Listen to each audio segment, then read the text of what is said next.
Hello everyone, आप सभी का स्वागत है आपके अपने यूट्यूब चैनल में। तो आप सभी स्टूडेंट्स की अब हाफ ईयरली की परीक्षाएं शुरू हो रही हैं। तो आज की इस वीडियो में हम क्लास 10th मैथमेटिक्स के हाफ ईयरली के पेपर को देखने जा रहे हैं, जो कि सीबीएसई ने ये पेपर ऑफिशियली दिया हुआ है। तो ये 100% गारंटीड है कि आपके एग्जामिनेशंस में यहाँ से क्वेश्चंस ज़रूर पूछा जाएगा। तो तैयारी ज़रूर करके जाना, इसको बिल्कुल भी मत छोड़ना। सोशल साइंस की हमने हाफ ईयरली के पेपर की वीडियो बना दी है, देखना होगा तो लिंक उसका डिस्क्रिप्शन पे दिया हुआ है, जाके आप देख सकते हो।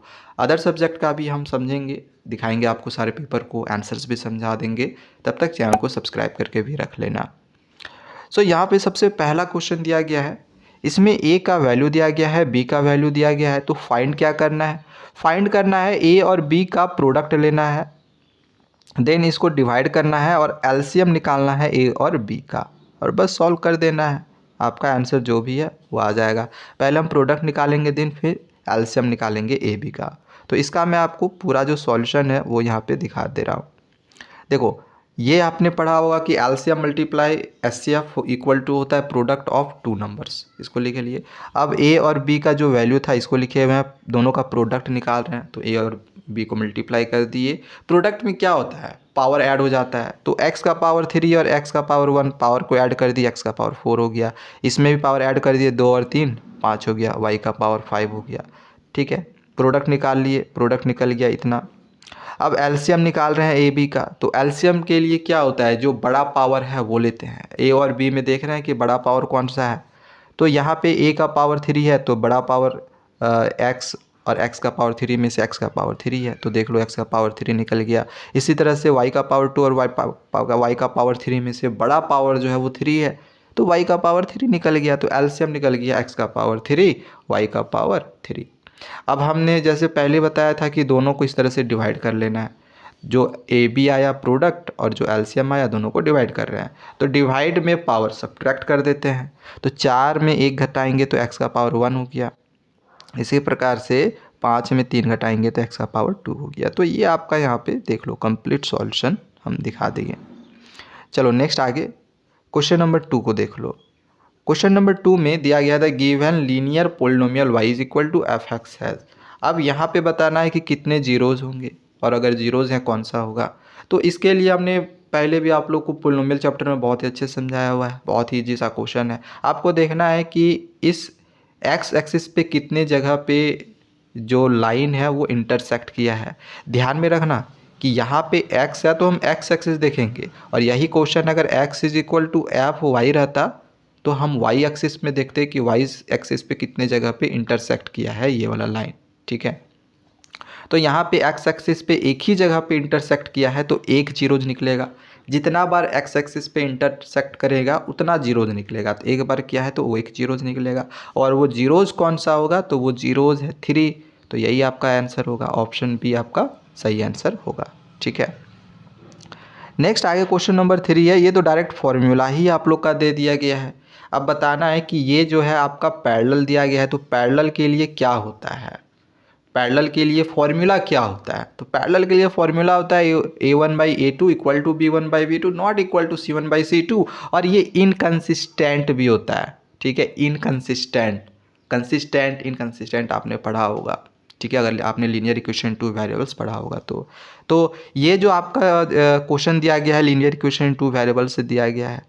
ये जो फर्स्ट वाला आपने क्वेश्चन देखा, फर्स्ट वाला क्वेश्चन ये रियल नंबर से दिया गया है। तो ये सब सारा आपका सिलेबस में तो होगा ही हाफ ईयरली का, तो ये क्वेश्चन आपके एग्जामिनेशन में आएंगे। ये आपका पोलिनोमियल से दिया गया है। ठीक है, मैं आपको चैप्टर का नाम भी बता दे रहा हूँ। ये नेक्स्ट जो क्वेश्चन है ये क्वाड्रेटिक इक्वेशन से है। तो कुछ स्कूलों में क्या है कि क्वाड्रेटिक इक्वेशन हाफ ईयरली के पोर्शन में है, कुछ स्कूलों में नहीं है। तो अगर आपका ये पोर्शन में नहीं है तो नहीं आएगा, और अगर है तो आएगा, सिंपल सा बात है। तो यहाँ से हमें क्या करना है, नेचर ऑफ रूट्स निकालना है। तो नेचर ऑफ रूट्स के लिए अगर आपने पढ़ा है तो ठीक है, नहीं पढ़ा है तो बता दे रहा हूँ। नेचर ऑफ रूट्स के लिए 3 कंडीशन होते हैं। अगर डी यानी कि डिस्क्रिमिनांट, अगर डिस्क्रिमिनांट का वैल्यू 0 से बड़ा होता है तो रियल और डिस्टिंक्ट होता है।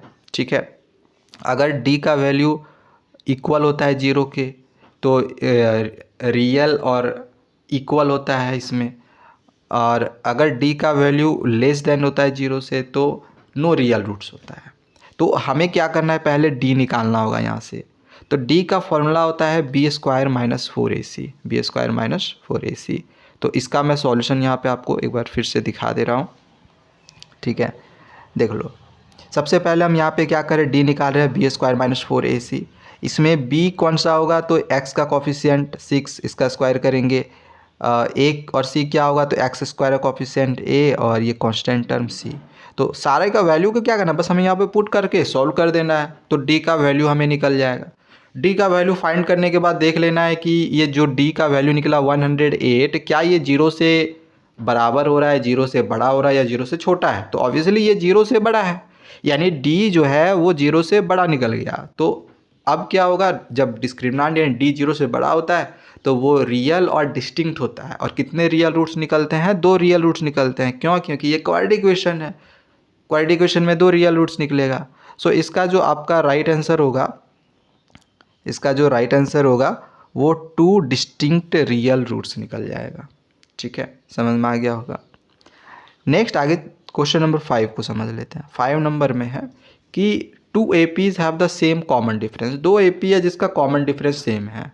आपने अगर अर्थमेटिक प्रोग्रेशन पढ़ा हुआ होगा तो इसके बारे में पता होगा। जिसका सिलेबस में है ये क्वेश्चन आएगा, नहीं है तो ये क्वेश्चन नहीं आएगा, सिंपल सा बात है, ठीक है। अगर हाफ ईयरली के पोर्शन का बात करें तो 2 AP है जिसका कॉमन डिफरेंस सेम है। अब जैसे मान के चलो ये हमने एक AP ले लिया, ठीक है, डॉट डॉट डॉट, यहाँ पे एक AP हम और ले लिए। तो इन दोनों में आप देखोगे इसका भी कॉमन डिफरेंस 2 आ रहा है, इसमें भी कॉमन डिफरेंस 2 आ रहा है, यानी 2 AP है इसका कॉमन डिफरेंस सेम है, ठीक है। लेकिन इसमें दिया नहीं है, AP दिया नहीं है, कॉमन डिफरेंस नहीं दिया हुआ है। तो हम मान लेंगे कॉमन डिफरेंस को D मान लेंगे दोनों AP के लिए। आगे the first term of one of these is -1 and that of the others is -8, then the difference between their fourth term is. अब दोनों AP का यहाँ पे देख लो फर्स्ट टर्म दिया गया है, तो फोर्थ टर्म का दोनों का डिफरेंस क्या होगा ये हमें निकालना है। चलो इसका सॉल्यूशन भी यहाँ पे दिखा दे रहा हूँ, क्वेश्चन आपको समझ में आ ही गया होगा। तो जैसे कि हमने पहले बोला कि जो कॉमन डिफरेंस है दोनों AP के लिए हम D मान लेंगे। फर्स्ट AP के लिए फर्स्ट टर्म दिया गया था -1, तो इसका अगर हम फोर्थ टर्म निकालेंगे, क्योंकि फोर्थ टर्म का डिफरेंस निकालने बोला था ना, तो फोर्थ टर्म के लिए A + 3D हो गया। अगर बोलता 5th टर्म तो A + 4D, एक कम करके हम D लगाते हैं। 9D बोलेगा तो A + 8D, ऐसे करके, ठीक है। तो इस वजह से हमने यहाँ पे A + 3D लिखा। A का वैल्यू -1, 3D रहने दिए, ओके। अब दूसरा वाला AP के लिए यहाँ पे जो फर्स्ट टर्म दिया गया था वो -8 था, इसका भी फोर्थ टर्म निकालेंगे, इसमें भी A + 3D होगा। इसमें फर्स्ट टर्म था -8 + 3D कर दिए। अब दोनों का हमें डिफरेंस निकालना था, तो दोनों को हमें घटाना पड़ेगा। तो दोनों का यहाँ पे हम घटा दे रहे हैं, फोर्थ टर्म के डिफरेंस को देखो यहाँ पे घटा रहे हैं। तो घटा रहा है तो ये माइनस माइनस यहाँ प्लस हो गया, माइनस प्लस माइनस हो गया। इसमें क्या होगा, 3D प्लस माइनस में है, ये प्लस में है और माइनस में है, ये कैंसिल हो जाएगा। और ये माइनस प्लस माइनस 8 में ये घटाएंगे 7 होगा। तो आंसर इसका आपका जो है 7 निकल जाएगा, ठीक है। तो इसका जो आपका राइट आंसर है वो ऑप्शन जो 7 है ये करेक्ट होगा। चलो नेक्स्ट आगे क्वेश्चन नंबर 6 को समझते हैं। अब 6 नंबर में हमें यहाँ पे रेशियो निकालने के लिए बोला गया है, लाइन सेगमेंट ज्वाइनिंग। यहाँ पे इन दोनों लाइन सेगमेंट को ज्वाइन करेंगे, दोनों के बीच में क्या रेशियो आएगा, और इसको एक्स एक्सिस से डिवाइड हो कर रहा है, ये हमें दिया गया है, ठीक है। इसका सॉल्यूशन भी मैं आप लोग को यहाँ पे दिखा रहा हूँ, ठीक है। तो A का वैल्यू हम मान लिए 2 - 3 है और B का वैल्यू 5 6 है, जो 2 कोऑर्डिनेट्स दिया गया था। अब ये जो दोनों कोऑर्डिनेट्स है वो एक्स एक्सिस से डिवाइड हो रहा है। सपोज कर लो कि हम मान लिए कि K/1 में ये दोनों डिवाइड कर रहा है, ठीक है। तो यहाँ पे हम यूज़ करेंगे सेक्शन फॉर्मूला। जैसे सपोज कर लो ये एक लाइन हो गया AB जो एक्स एक्सिस से डिवाइड हो कर रहा है, ठीक है ना। तो एक्स एक्सिस से डिवाइड करता है तो आपको पता होना चाहिए कि जो पॉइंट हम लेते हैं वो क्या लेते हैं, एक्स और 0। एक्स एक्सिस के लिए x 0, वाई एक्सिस के लिए रहता है तो 0 और y ले लेते हैं। अब इसमें A का कोऑर्डिनेट दिया हुआ है, B का कोऑर्डिनेट दिया हुआ है, इसका यहाँ से कितने भाग में डिवाइड हो रहा है, तो हम मान लिए K/1 के भाग में डिवाइड हो रहा है, ठीक है। तो हम यहाँ पे सेक्शन फार्मूला यूज़ कर रहे हैं। Section formula mx2 + nx1 / m + n और my2 + ny1 / m + n, ठीक है। ये होता है सेक्शन फार्मूला। तो P का जो पॉइंट हम लिए थे एक्स एक्सिस के लिए वो x 0 लिए थे, तो वही यहाँ पे लिखे हुए हैं। अब m क्या है, n क्या है, x1 x2 क्या है, तो m और n क्या है, रेशियो है। जैसे k का वैल्यू हम m लेंगे, m बराबर k, और n का वैल्यू k रेशियो 1 माने थे ना, तो n का वैल्यू 1, ठीक है। वहीं ये x1, ये y1, ये x2, ये y2, तो बस सारे वैल्यू को यहाँ पे पुट कर दिया गया। पुट करने के बाद क्या है, बस सॉल्व ही तो करना है। 5k 2 1 जा 2, इसको रहने देंगे, फिर इसी तरह से इसको भी मल्टीप्लाई कर दिए, 6k - 3k + 1 रहने देंगे, और इसके बाद हम इक्वेट करेंगे। तो x को इक्वेट करके तो हम आंसर ला नहीं सकते, क्योंकि x और k मिल जाएगा, तो हमें यहाँ से 0 के साथ इक्वेट करना पड़ेगा। तो हम यहाँ पे 0 को एक साइड लिख लिए, और ये वाला जो टर्म निकला था y वाला, इसको हम यहाँ पे लिखे हुए हैं। अब बस इसको सॉल्व कर दे रहे, तो पूरा इस साइड आ गया, तो ये तो 0 हो गया, यानी 6k - 3 हो गया, -3 इस साइड आके +3 हो गया, 6 नीचे आ जाएगा, 3/6, इसको काटेंगे, 3 2 जा 6, 1/2 निकल जाएगा, यानी रेशियो कितना निकल गया, 1:2। तो यही आपका आंसर निकल गया, 1:2। तो इसका जो आंसर है 1:2 हो जाएगा। ये आपका ऑप्शन ए सही होगा, ठीक। चलो नेक्स्ट आइए क्वेश्चन नंबर 7 को देखते हैं। 7 है, x y is 5 unit from the origin, how many such points lie in the third quadrant. Question बोला गया है कि एक्स वाई 5 यूनिट है ओरिजिन से, तो कितने पॉइंट लाइज करेंगे थर्ड क्वाड्रेंट में। तो चलो इसका सॉल्यूशन भी देख लो। तो इसका जो आंसर होगा वो इनफाइनाइटली मैनी होगा। क्यों इनफाइनाइटली मैनी होगा, तो सपोज़ कर लो कि यहाँ पे हमने जो भी एक्स एक्सिस वाई एक्सिस है इसको बना लिया। ये है फर्स्ट क्वाड्रेंट, ये है सेकेंड क्वाड्रेंट, ये थर्ड क्वाड्रेंट, और ये है फोर्थ क्वाड्रेंट। अब क्वेश्चन में क्या बोला गया था कि एक्स वाई जो है वो 5 यूनिट है ओरिजिन से। तो यहाँ पे एक्स एक्सिस ये वाला है और ओरिजिन ये है, ठीक है। तो ओरिजिन से ये वाला जो है 5 यूनिट के दूरी पर है। तो सपोज कर लो यहाँ से यहाँ तक का जो दूरी है वो 5 यूनिट है। अब बताना है कि इसमें से कितने पॉइंट्स यहाँ पे थर्ड क्वाड्रेंट में लाई कर सकते हैं। तो देखो, ये क्या कोई ज़रूरी है कि 5 यूनिट यहाँ से यहाँ तक होगा, 5 यूनिट यहाँ से यहाँ भी हो सकता है, 5 यूनिट यहाँ से यहाँ भी हो सकता है, यहाँ से यहाँ भी हो सकता है। तो इनफाइनाइटली मैनी पॉइंट्स हो सकते हैं, कहीं पर भी 5 जो यूनिट्स होगा वो कोऑर्डिनेट एक्स वाई तक हो सकता है। सो इसका जो राइट आंसर होगा वो इनफाइनाइटली मैनी होगा, ठीक है। चलो ये हो गया, इसका आंसर आपका ये होगा। नेक्स्ट आगे क्वेश्चन नंबर 8 है, इन ट्रायंगल ए बी सी, एक ट्रायंगल है ए बी सी। ये जो ये जो क्वेश्चन है ना, ये दोनों क्वेश्चन आपका कोऑर्डिनेट ज्योमेट्री से था, ठीक है, इसको ध्यान में रखना। क्वेश्चन नंबर 8 जो है ये आपका ट्रायंगल से दिया गया है। एक ट्रायंगल है A B C, A B का वैल्यू दिया गया है ए, ठीक है। डी ई की वैल्यू दी गई है, डी ई की वैल्यू दी गई है एक्स, बी ई की वैल्यू दी गई है बी, ई सी की वैल्यू दी गई है सी। तो हमें एक्सप्रेस करना है एक्स को in terms of A B C, ठीक है। मतलब एक्स की वैल्यू निकालना है, इसमें से कौन सा निकलेगा। चलो इसका सॉल्यूशन अब देख लो। तो सबसे पहले आपने फिगर में क्या देखा कि डी ई और ए बी जो था वो पैरेलल था। तो यहाँ पे देख लो, डी ई और ए बी पैरेलल है, आपको देखने को मिल रहा होगा डी ई और ए बी पैरेलल है, ठीक है।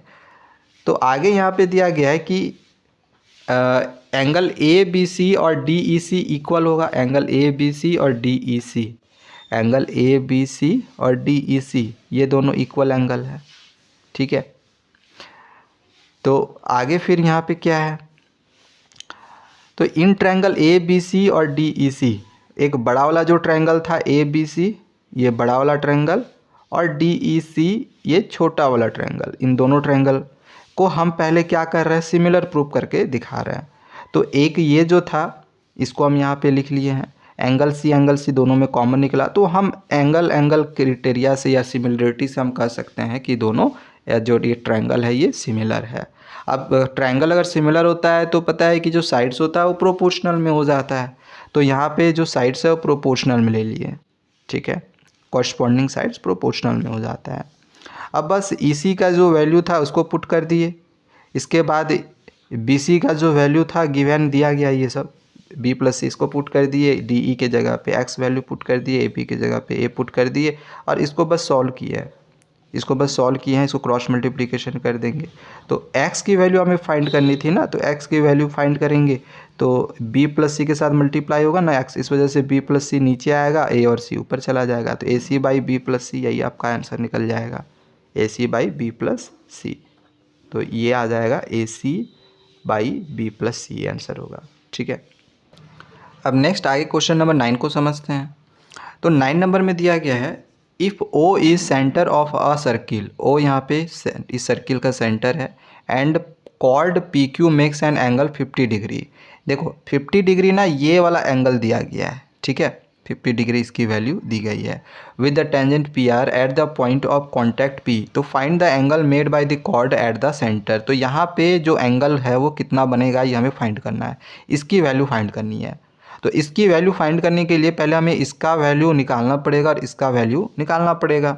तो इसके लिए हम लोग क्या कर सकते हैं, देखो ये टेंजेंट है तो रेडियस से यहाँ पे ये जो एंगल बनाता है वो 90 डिग्री का बनाता है, और यहाँ से यहाँ तक का जो वैल्यू दिया गया है 50 डिग्री दिया गया है। तो अगर हम ये एंगल निकालेंगे तो 90 में से 50 घटा देंगे तो 40 डिग्री निकल जाएगा। ठीक है, तो ये निकल जाएगा 40 डिग्री, ठीक है ना, ये एंगल 40 डिग्री। तो ये रेडियस है, ये भी रेडियस है, यानी कि ओ पी और ओ क्यू बराबर है। तो इस वजह से एंगल P और एंगल Q बराबर हो जाएगा, मतलब ये एंगल बराबर हो जाएगा। तो अगर ये 40 है, ठीक है, अगर ये एंगल 40 डिग्री का है तो ये एंगल भी 40 डिग्री का हो जाएगा। तो ये सिंपली हम ट्रायंगल का प्रॉपर्टी यूज़ करके कि तीनों एंगल को जोड़ेंगे 180 के बराबर होगा, इस एंगल को इजीली हम निकाल सकते हैं। इसका सॉल्यूशन भी मैं आपको यहाँ पे दिखा दे रहा हूँ।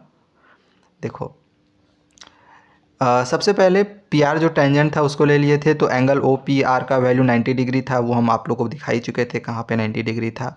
यहाँ से हम 40 डिग्री निकाल लिए, फिर हमने जैसे बताया था कि रेडियाई दोनों का इक्वल होगा, इक्वल कर दिए, तो इससे ये 40 डिग्री निकल गया था। अब तीनों एंगल को जोड़ेंगे 180 के बराबर कर देंगे, ठीक है, दोनों का 40-40 जोड़ेंगे तो 80 हो जाएगा, 180 में 80 घटा देंगे तो पी ओ क्यू का वैल्यू 100 डिग्री निकल जाएगा। बस जो हमने बोला है वही काम सिंपली यहाँ पे किया गया है। ठीक है, तो इसका जो सही आंसर निकला वो 100 डिग्री निकला। ठीक है, इस एंगल का जो वैल्यू फाइंड करोगे तो 108 डिग्री निकल जाएगा। नेक्स्ट आए क्वेश्चन नंबर 10 है, a quadrilateral P Q R S is drawn to circumscribe a circle, जिसमें पी क्यू की वैल्यू दी गई है, क्यू आर की वैल्यू दी गई है, आर एस की वैल्यू दी गई है, तो हमें एस पी की वैल्यू फाइंड करनी है। तो इसका मैं डायरेक्ट आपको यहाँ पे सॉल्यूशन दिखाता हूँ। ये फिगर यहाँ पे आप देख सकते हो कि पी क्यू आर सर्कमस्क्राइब है एक सर्किल का, मतलब कि क्वाड्रिलेटरल के अंदर में एक सर्कल है। सर्कमस्क्राइब का मतलब कि सर्कल अंदर में है, ठीक है ना, जिसमें यहाँ पे पी क्यू की वैल्यू दी गई है, पी क्यू की वैल्यू दी गई है, क्यू आर की वैल्यू दी गई है, आर एस की वैल्यू दी गई है। तो एस पी की वैल्यू हमें फाइंड करनी है, इसकी वैल्यू फाइंड करनी है।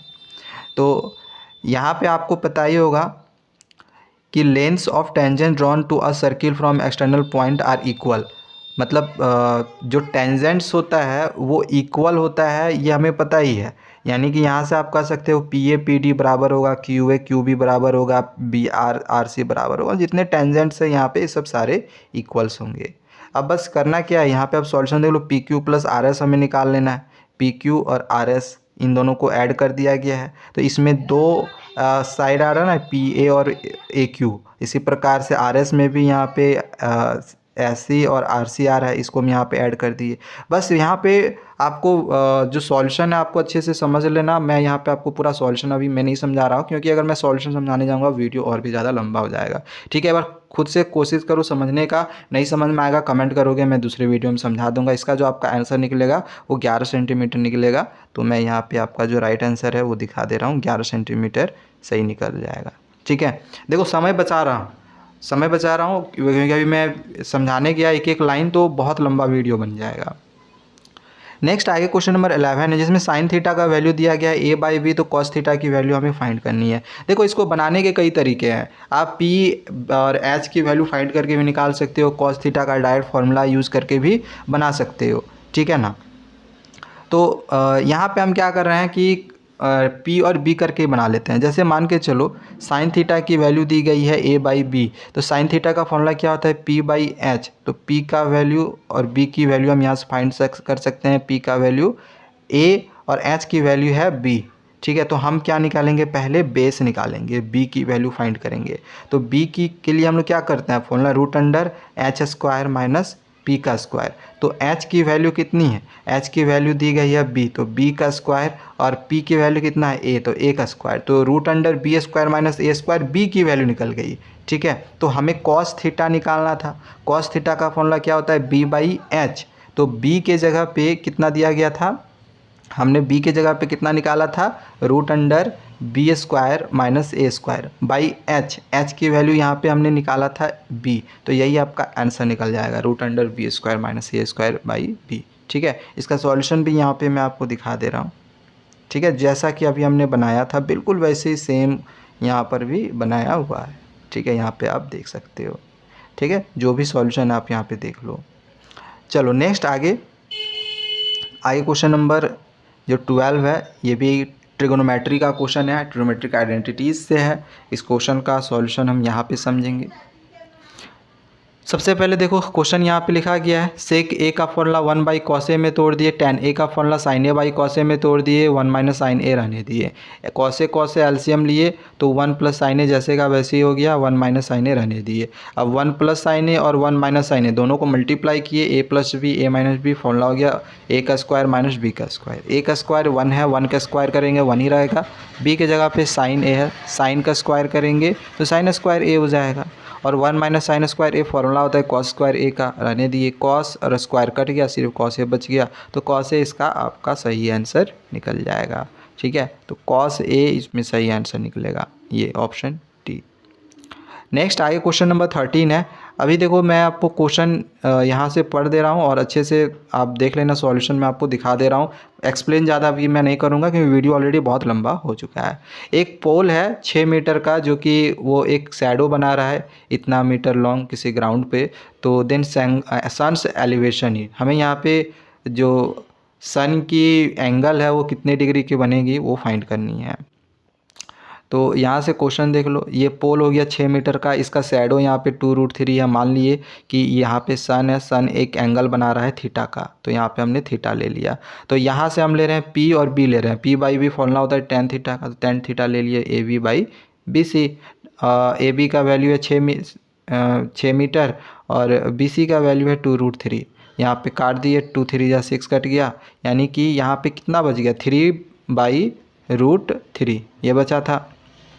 ठीक है, 3/√3 बचा था ना, 3/√3, तो √3 बार में ये कट जाएगा। ठीक है, तो √3 बच जाएगा सिर्फ। तो यहाँ पे टेन थीटा का वैल्यू √3 निकल गया। अब √3 टेन कितना डिग्री बराबर होता है, तो टेन 60 डिग्री बराबर होता है। टेन टेन कैंसिल हो गया, तो थीटा का वैल्यू 60 डिग्री। तो इसका जो आंसर है वो 60 डिग्री निकल जाएगा। ठीक है, तो इसका आंसर 60 डिग्री निकलेगा। इसका आंसर देख लो, यहाँ पे 60 डिग्री होगा। अब नेक्स्ट आइए क्वेश्चन नंबर 14 को समझते हैं। सो 14 नंबर में दिया गया है कि if the perimeter and the area of a circle are numerically equal. Perimeter और area of circle numerically equal है, तो हमें आर की वैल्यू फाइंड करनी है।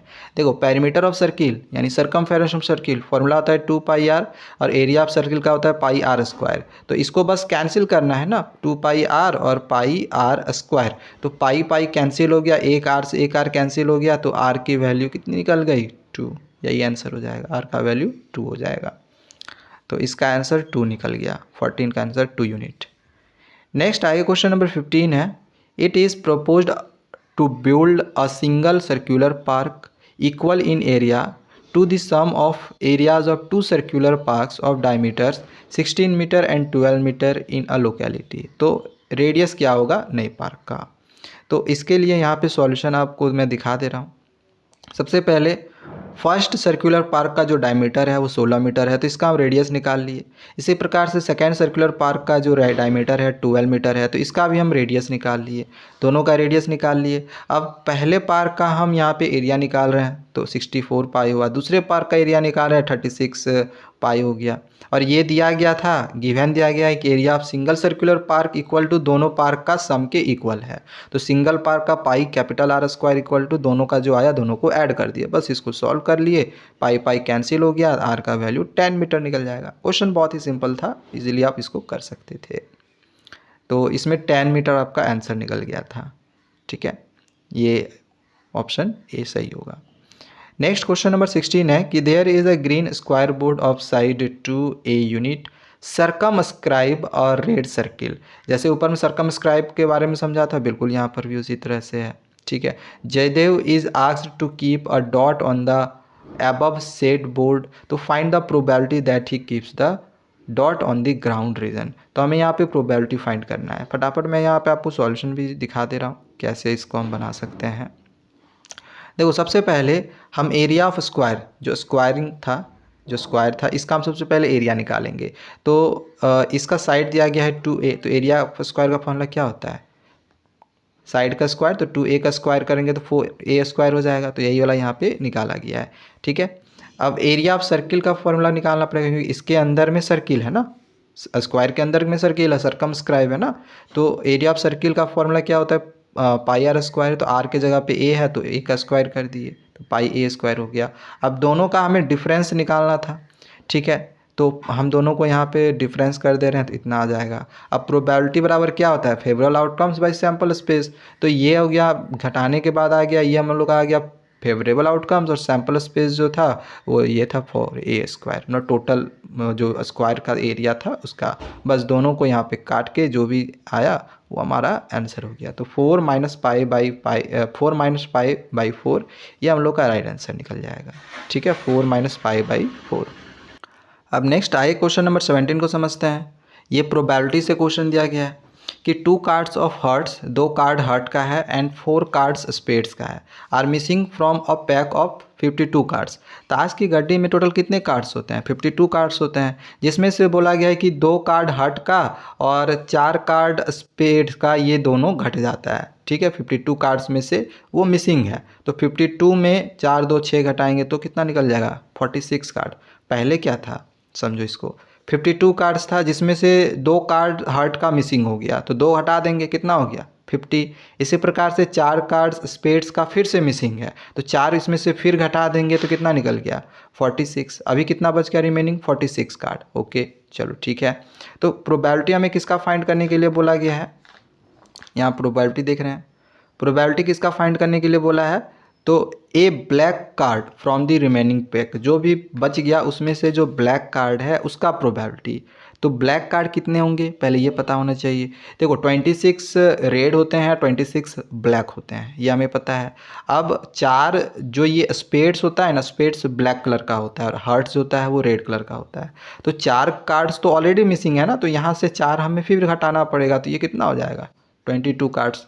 तो 22 यहाँ पे हो गया और उधर हम कितना निकाले थे? 46। बस इसको काट देंगे, जो भी आएगा वो हम लोग का आंसर निकल जाएगा। ठीक है, 11/23 यही आंसर निकल जाएगा। या फिर काटा हुआ नहीं है तो डायरेक्ट यही वाला आंसर निकल जाएगा, 22/46 कहीं है, 22/46 यही आंसर है।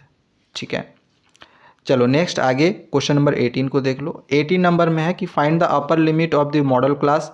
हमें अपर लिमिट यहाँ पे ये जो मॉडल क्लास है इसका निकालना है, तो इसका सॉल्यूशन मैं आपको यहाँ पे दिखाऊंगा।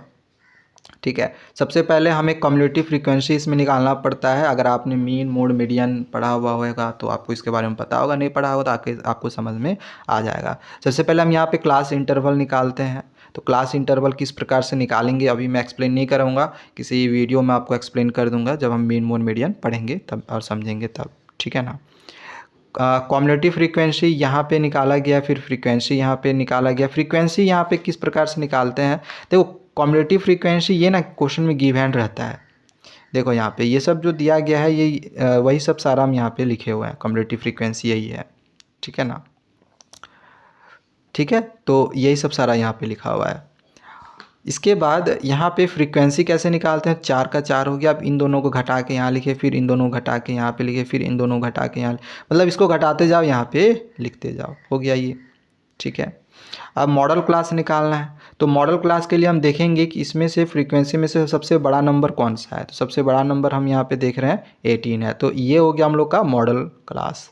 अब मॉडल क्लास में हम देखेंगे लोअर लिमिट और अपर लिमिट। तो ये होता है अपर लिमिट, ये होता है लोअर लिमिट। तो अपर लिमिट हमें निकालना था, अपर लिमिट है 150, सो इसका राइट आंसर 150 हो जाएगा। ठीक है ना। सो इसका राइट आंसर 150 किधर है? ये ऑप्शन डी आपका सही होगा। अब नेक्स्ट आगे क्वेश्चन नंबर 19 को समझते हैं, जो कि असर्शन रीजन में यहाँ पे क्वेश्चन दिया गया है। सो यहाँ पे दिया गया है कि total surface area of the top is the sum of the curve surface area of the hemisphere and the curve surface area of the cone. देखो टोटल सरफेस एरिया इसमें अगर हम निकालने के लिए बोला जाए तो क्या निकालोगे आप, इस हेमिस्फेयर को और इस कोन के कर्व सरफेस एरिया को ऐड कर दोगे। तो इसके अनुसार जो असर्शन है वो सही बोल रहा है, तो असर्शन सही है। फिर आगे है top is obtain by fixing the plane surfaces of the hemisphere and cone together. तो ये वाला रीजन भी सही है, तो रीजन भी सही है, असर्शन भी सही है, करेक्ट एक्सप्लेनेशन भी है, तो आपका जो ऑप्शन ए है वो सही होगा। ठीक है, चलो नेक्स्ट आगे यहाँ पे क्वेश्चन नंबर 20 को देखते हैं।